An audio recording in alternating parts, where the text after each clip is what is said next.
What's going on, everybody? It is another edition of the Clap Your Hands podcast brought to you by Odyssey Sports. As always, you got to download that Odyssey app. You get all the episodes first. Brought to you by Sports Radio 94 at WIP. Brought to you by Kyle Neubeck, of course, of Philly Voice. And today, Kyle, the pod is brought to you by everybody's old friend. He's back like he never left. Montrezl Harrell. I'm laying in bed last night, checking my thread because that's what I do now. I'm a thread guy. I'm off Twitter, but oh my god, we'll talk about that maybe. I'm curious for your opinion on it, but so I'm checking Twitter obviously because nothing is on thread yet, and I see Montrezl Harrell is back with the team, 1-year deal. The hilarity and the insanity that ensued both on Twitter and thread after. People were not happy about this. So I guess we'll just dive right into that. Kyle, obviously you cover the team. Give me your kind of emotional view of this, and then I can kind of go off on it. Well, I will say the emotion I felt is that it was like 11:30 last night. I was laying down on my couch. I was about to watch the finale of season 2 of The Bear, which I will not spoil for anybody. Wow, look at you. And I'm in my Zen mode, and I just get the out of the blue alert that Montrezl Harrell is back with the team. And so then I roll my eyes and say, what the fuck?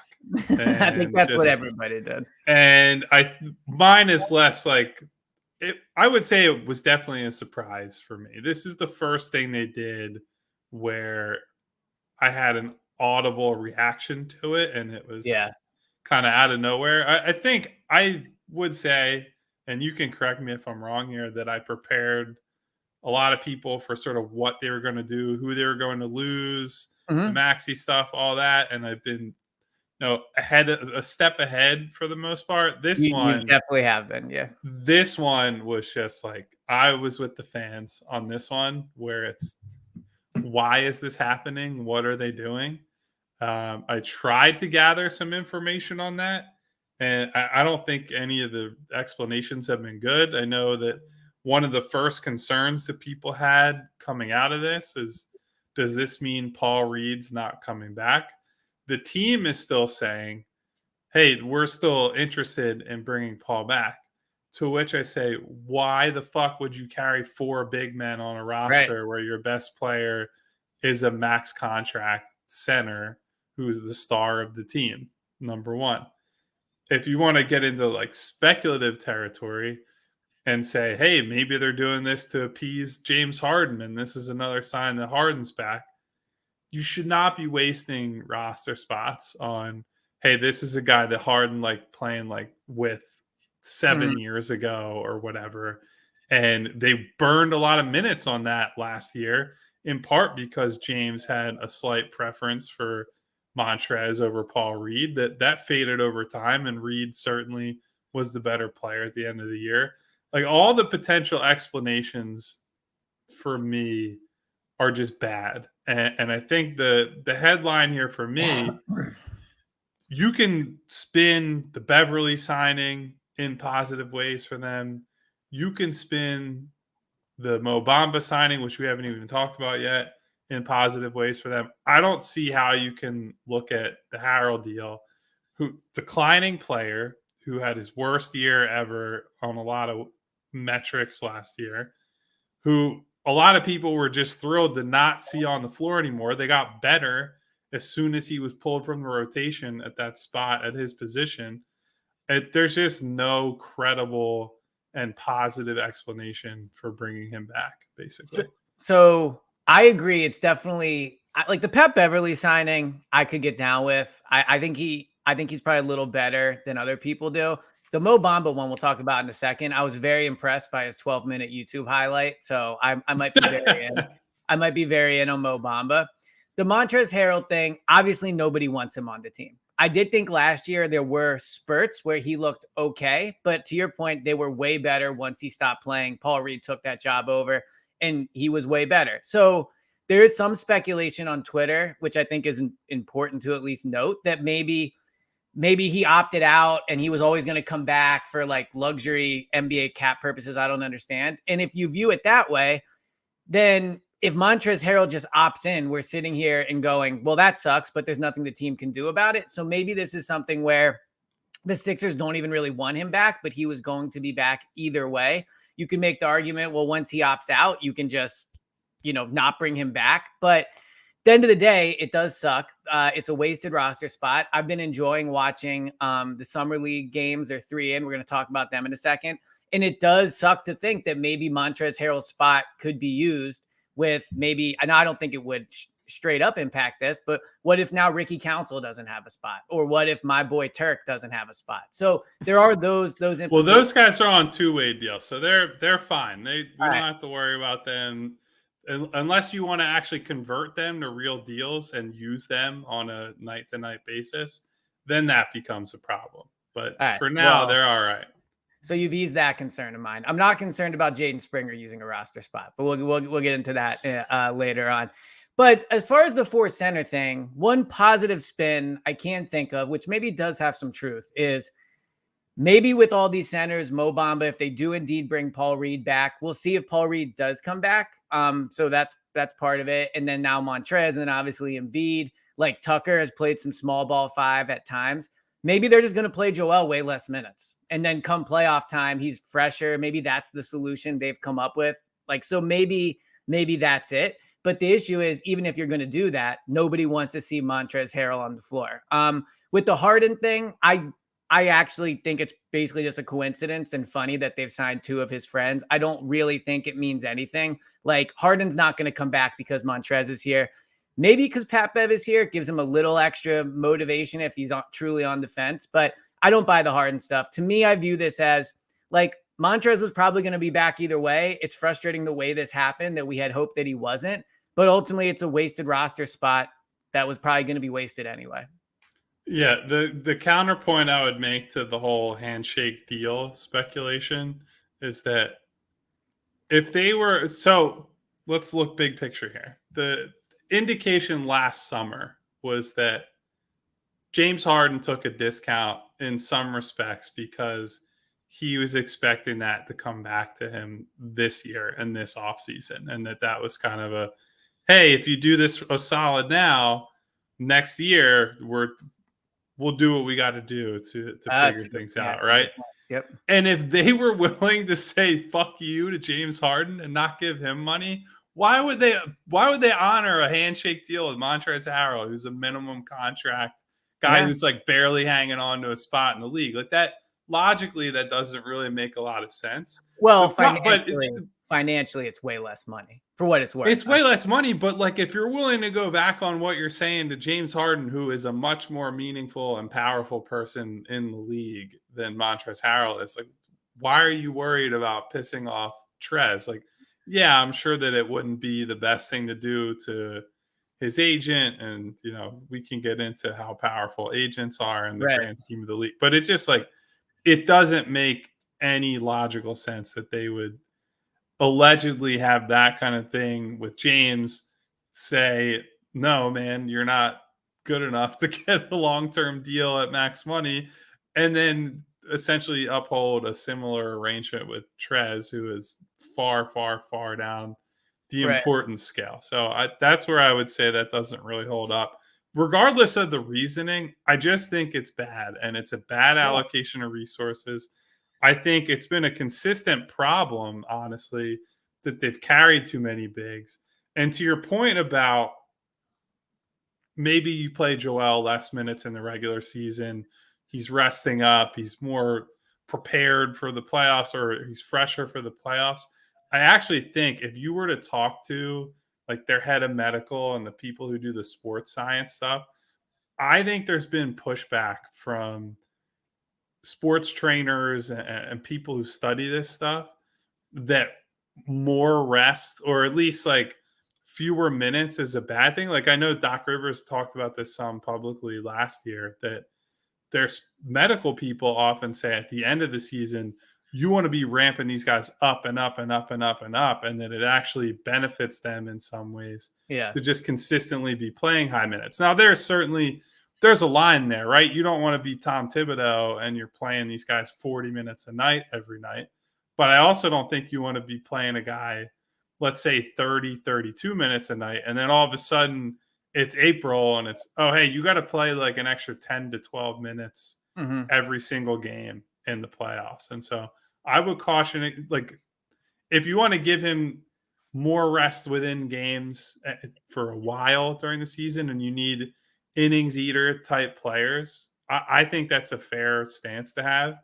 I just think you can do that without using an entire roster spot on a guy who really should not be getting any minutes in the year 2023. Well, do you think he could get cut?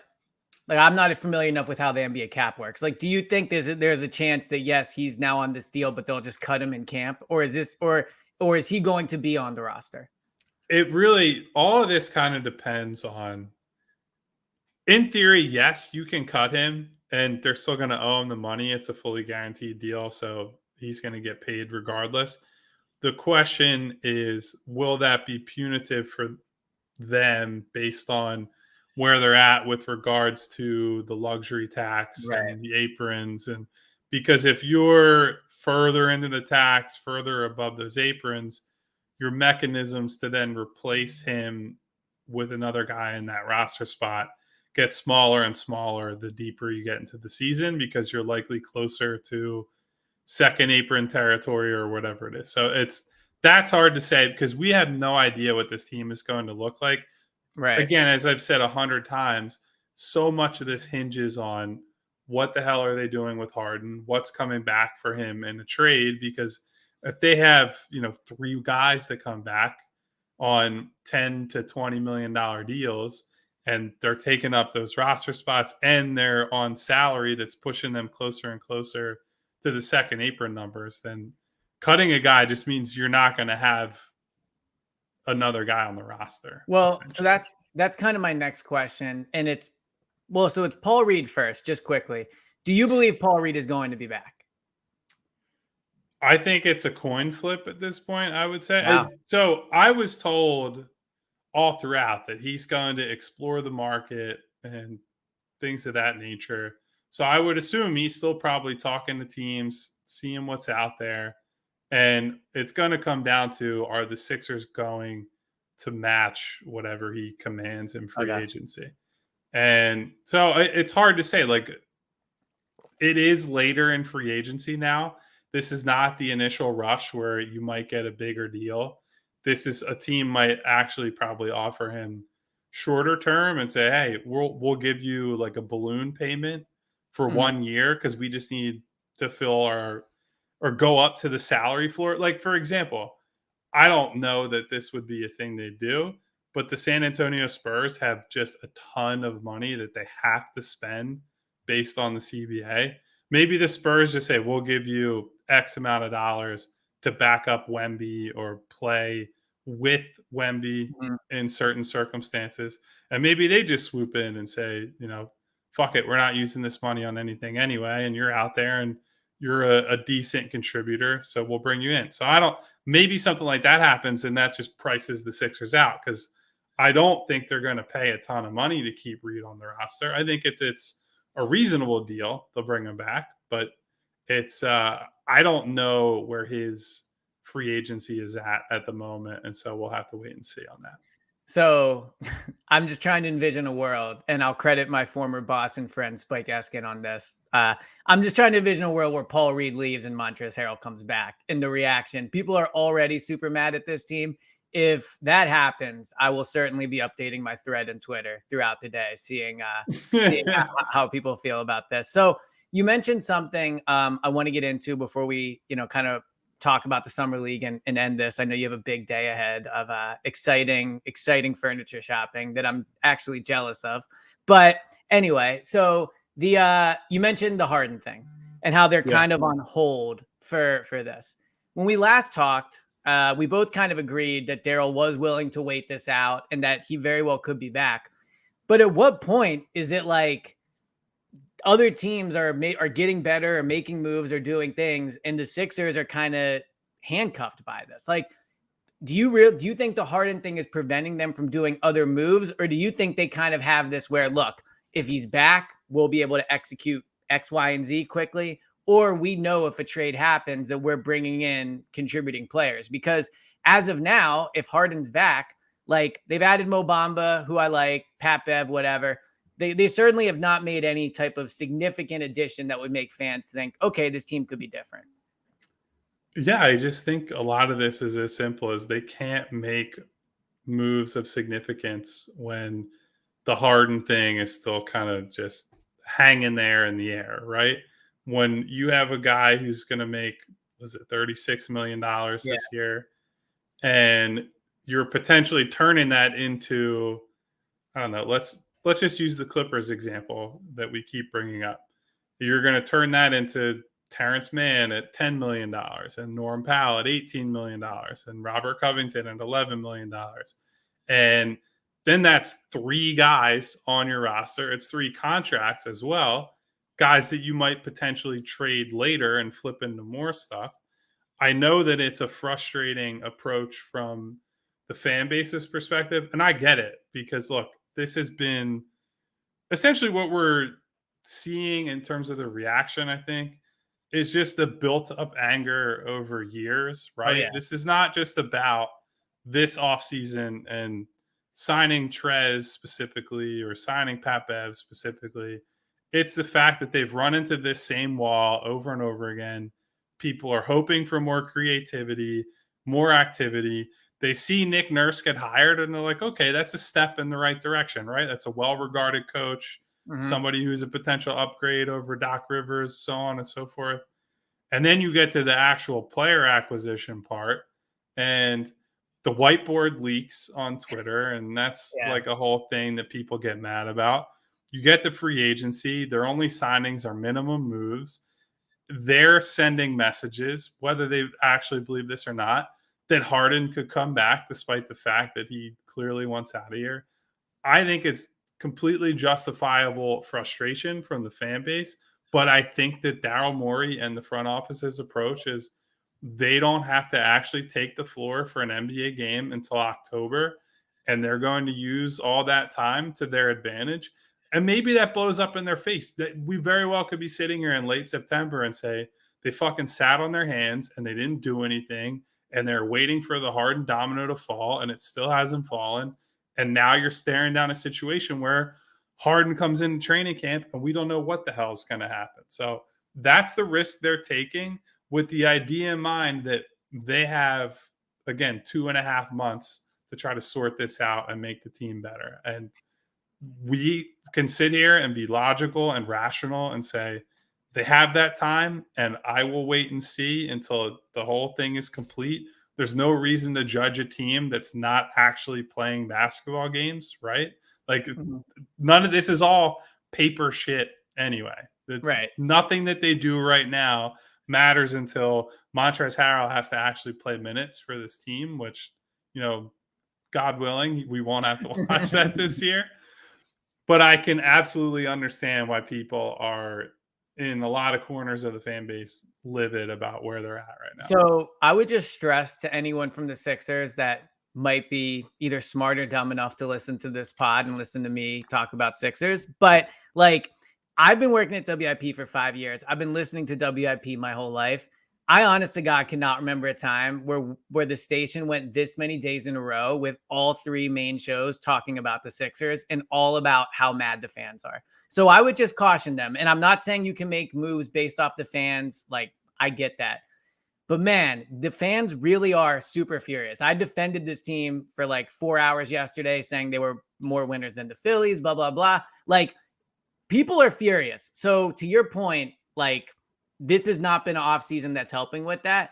Now, to the whole waiting on Harden thing, I would also caution them on that. Now, it worked out with Ben Simmons because at the last minute, you were able to pull off a deal for James Harden. But if that deal doesn't get past, like if it doesn't get done in time for the deadline, or Harden at the last minute, it's like, oh, I'll just wait, then you've basically blown that situation too, because you're stuck with Ben. Maybe he comes back, maybe he doesn't. He probably does not come back. So you play a full season without him. So this idea of like, yeah, Daryl's willing to wait, and he did it with Ben. Like, it almost didn't work with Ben. And some fans would argue it didn't work with Ben because you traded him for Harden. I think it was a good move, but some fans would say that. So if you're going to wait and wait and wait on Harden and that blows up in your face like that, it's an extremely, extremely risky strategy for the Sixers to be trying to pull off. Like it just is. And especially with the Dame thing out there. I mean, there's been a little more of that. Like he keeps emphasizing it's going to be Miami, but it feels like they're just waiting for all these things and they could end up with nothing to show for it.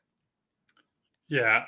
What I would say to that is there are always more situations in the NBA where a guy is closer to asking out or leaving than you would think. I Yeah. mean, I think the Zion situation was a good example.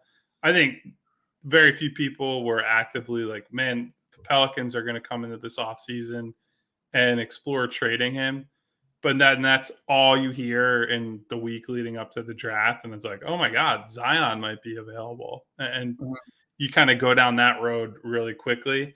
So I think if they really want to make a move, there will be a move out there. Again, the question just becomes, and I've said this 1,000 times, I feel like, is it a move that they actually really want to make, or is it a move without real significant downside, whether it's, Zach LaVine with his contract, guy like Zion, where, the injury history is what it Yeah. is, and that's a disaster on that front. And we could go through example after example of, what they could possibly do if a Clippers type move or a Dame type move is not in the cards for them. I agree with you though. Just because they were able to navigate the Ben situation and it was smart for them to wait that out does not mean the same will be true this time. It also doesn't mean that they're going to fail and that it won't work, Yeah. because the opposite's going to happen. But there is risk that they're assuming by not just kind of putting a roster together and having something that, look, this is what we have on paper and this is what we're going to do. Like to sit here on July 7th when a lot of teams are essentially done with their major activity and say, yeah, we don't really know what the team's going to look like yet. There's pretty significant risk to that.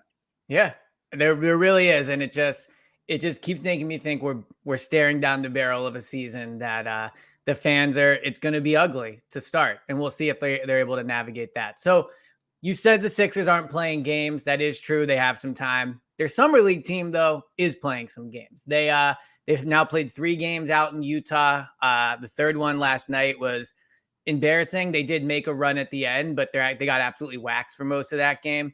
Let's just start with kind of what are your big picture takeaways? Obviously, I think there's 3 main people to discuss from this, but just what has stood out to you in the 3 games? I would say I'm very concerned about Jaden Springer. Yeah. I think he has definitely shown that the stuff he was already pretty good at has gotten better as he's gotten a little bit older. He's stronger from being in NBA weight rooms and having some experience and just some age under his belt. He's still pretty young. He's only going to turn 21 this year, which is crazy to think about. Or he actually turns 21 like next week, I think. So he's super, super young for a guy who's entering his 3rd season of his NBA career.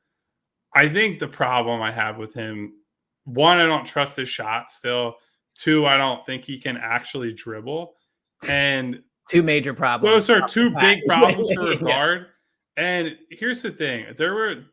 When he was coming out as a prospect, I hadn't watched him a ton. And a lot of the scouts and draft writer type people that I trust noted that he was a really prominent 2-footed leaper. And that's the sort of thing that I look at and I'm like, in your head, you think, well, that's not a huge deal, right? Like Right. it doesn't make a big difference. You wouldn't think.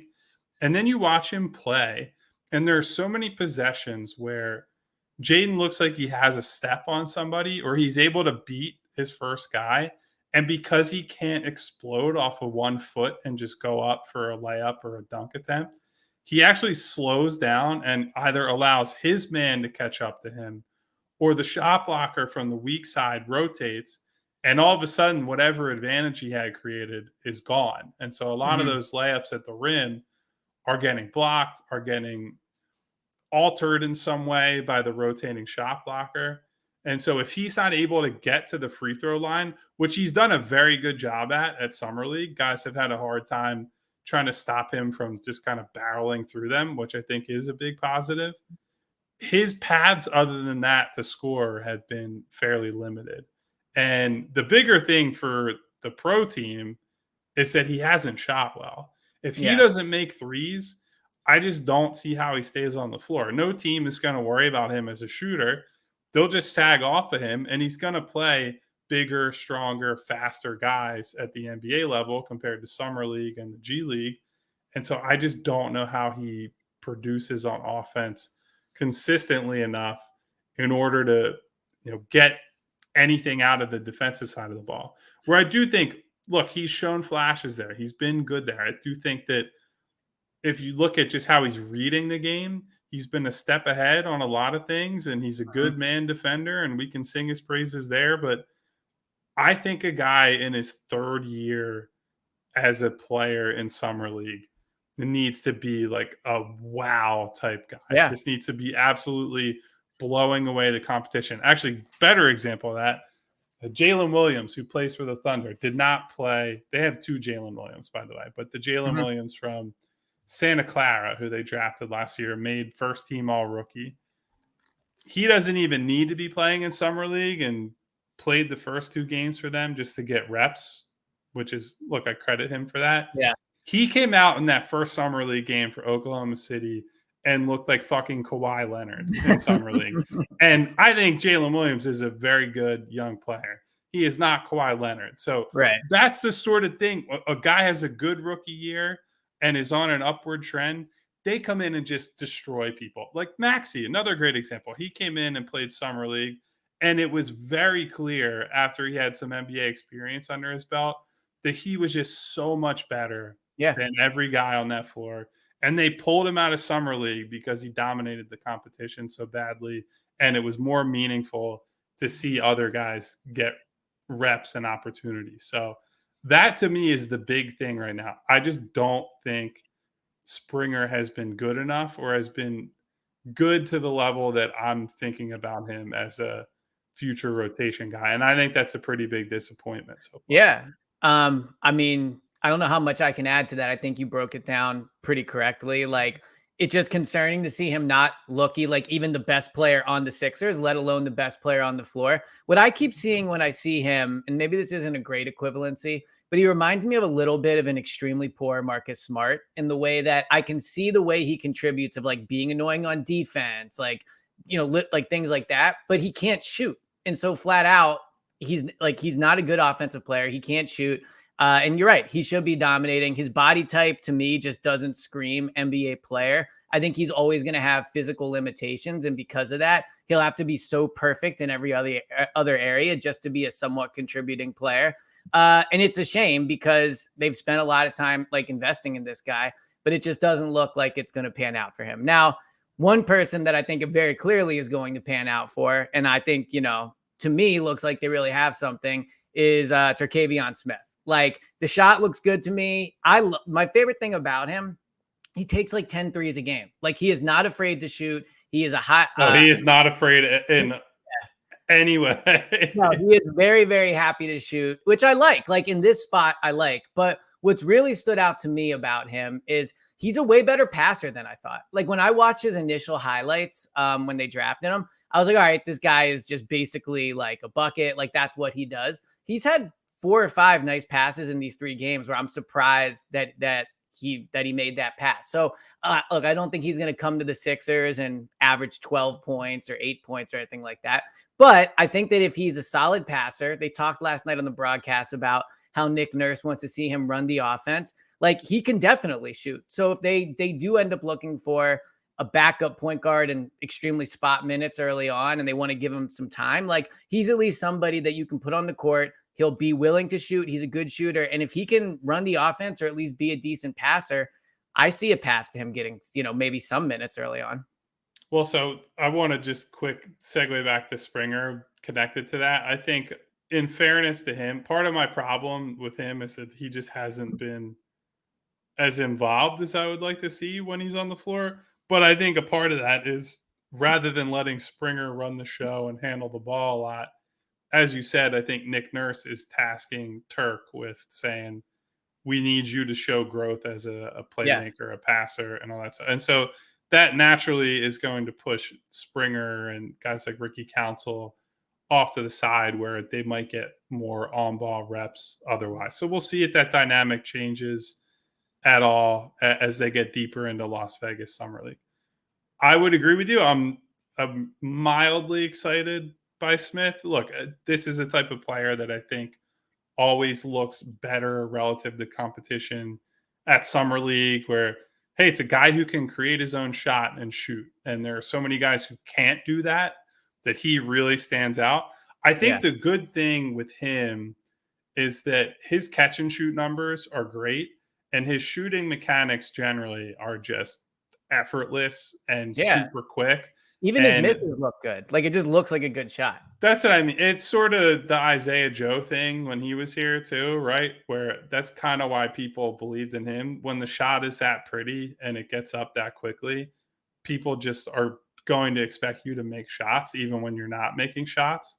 And Turk kind of had that problem in college where at NC State his numbers are not overwhelming. And some of that, as we've seen in Summer League, is down to the shot selection, right? Mhm. There are times when he's just pulling up from 30 feet because he's confident and made one shot and then expects four more to go down in a row. Yeah. And I do think the Sixers need some guys who skew a little more in that direction I compared agree with to, that. Yep. the problem with Tobias Harris as a role player for them is that he's a good shooter on paper, but doesn't always carry himself like that and doesn't have the quickest release as a, guy in the corner off of Joel Embiid in the post. I think if Terquavion Smith is on the court and he has an open shot on a kick out, that ball is going up about as quickly as you could imagine. I also agree with you that the passing has been a pleasant surprise, although I would caution against putting too much hope in that just because so much of it has come on jump passes, That's which a good point. people will Yeah. tell you in the NBA, it is dangerous to make a living as a consistent jump passer. So we'll see. Like, I think all in all, I've been pleasantly surprised by him for a guy that's on a two-way contract that we don't even necessarily know is going to get minutes. I think he's going to generate some even more buzz in Vegas, especially if maybe Springer sits at some point and more minutes and opportunities open up for the new guy. So we'll see, but cautiously optimistic on him. So probably the biggest name other than Jaden Springer, but like the big kind of marquee free agent undrafted rookie that they signed was Ricky Council. The dude can obviously dunk. Like, he's one of the best athletes I've seen in The the city. officials stole a dunk from him last night, by the way. It was a I did. play they said was in the cylinder, and it Oh was yeah, just yeah, that that he was was definitely off the he cylinder. was too athletic. That was the what Yeah. happened there. That was clearly out of the cylinder. Yeah, I mean, the dude is just an absolute freak athlete. He clearly has an NBA body. Like, the Sixers didn't really have a player last year on the roster with his type of just body and explosiveness. And they were a slow team last year, especially when Maxey wasn't on the floor. So who knows if Ricky Council will actually play this year. I do think on the offensive end, he's still a bit of a work in progress. Maybe you're right that their emphasis of putting Turk Smith on the ball like impacted him somewhat. He looks like he's decent finishing around the rim. His like trying to create a shot doesn't look great or smooth to me right now. But with Nick Nurse as the head coach, if you think about the type of players he had on the Raptors, like athletic, long guys, I don't know. Maybe there's a role for him as a defender. He's looked decent as a defender. You can probably speak better to that. But I just think he's such a clear athlete they need that in that way, maybe they will be able to find some type of role for him. Yeah, I think you can see that the half court offense is going to be a real struggle for Yeah. him as Yep. he makes the transition. And that's the whole reason he's available, right? If he had a jump shot, he's probably a fringe first round, early second round type guy. But that lack of a jumper and the lack of confidence he has in a jumper kind of has a cascading effect on everything else. And he's really strong. Like, set aside that he can jump and dunk and do all that, he is cut for a guy who's, coming out of college. It normally takes guys a few years to have the type of strength that he has coming out of school. So with NBA spacing, in theory, he should be able to make a living as a slasher, a cutter. I think he has not been able to do as much as a cutter at Summer League. I would say that'll probably come around just because these guys are all new playing with one another. There have been a few times where I've seen him try to make back cuts into space and somebody else is there at the same time. Yeah, And or it's that a clear alley-oop example. play. Remember the Yeah, alley-oop play where they both jumped it's up? just a clear example of these guys just met each other. They've had like 2 or 3 practices and now 3 games together, and they still are, not all on the same page. I think Ricky Council, in a situation where he goes through a whole training camp, knows his team, knows his teammates, knows all the plays they're running. I think he has an easier time trying to make a living as an off-ball guy and doing the stuff that he can do away from the play. But I think you can see, and I think he's a much better finisher than he's shown through the first 3 games we've seen him. But if you can't shoot and teams are able to load up on you at the rim, there's only really so much you can do. You can't just, constantly dribble right through guys or just play bully ball at the NBA Yeah. level, even for a guy who is strong and as athletic as he is. So I would say I'm slightly pessimistic on him after watching him a little more extensively than, tracking him in college where I'm only seeing him on the odd game every so often and Right. then cramming right before the draft. But yeah, I mean, clearly there's a great base to work with if they can work on that swing skill, but the swing skill is significant for him. Yeah. Yeah, and I think again, especially on a roster like this is not a roster that has a lot of those type of guys. So I think that increases his chances of being able to potentially play early on, or at least get called up a few times and maybe get in the game. Any other takeaways from Summer League before we wrap this up? Anyone else stand out to you?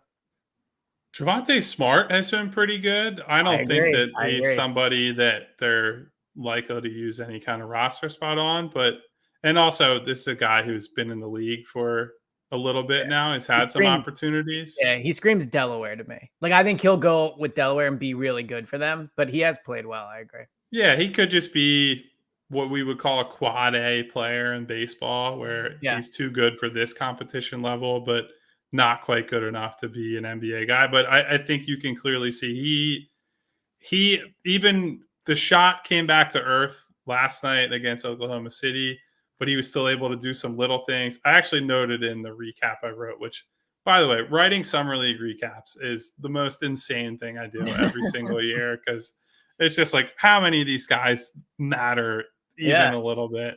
Well, the But I will people say appreciate it, Kyle. The people appreciate it. there was a play that I saw where I believe they were down 29 points in the first half, and Javante Smart misses a shot.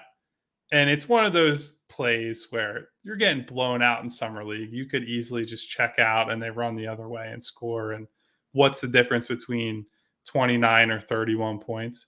He actually sprinted back. He gets back, helps them get a stop. They get a fast break the other way, and Jaden Springer scores.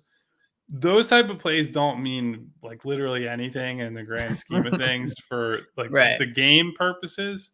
But if you're the Sixers or even if you're the 29 other teams, a guy who is mentally still in a game like that and competing that hard, despite the fact that you're down 29 points in the first half of a game on July 6th, that's the sort of thing you take note of because those are the type of people that I think you want in the program. And so that's an example of like it doesn't really matter, but it's something that I was like, that's a really positive thing to see out of Well, them. And I'd like to the credit of the whole team, I will yeah. say Yep. they turned that into what a game that was a laugher. And it wasn't exactly the best Oklahoma City team. So a lot of it was just like that team they played is not that good. But credit to those guys for digging deep and saying, we don't want to lose in a blowout. And they turned one of the worst first halves in summer league history into, a very interesting game by the end Yeah. of it.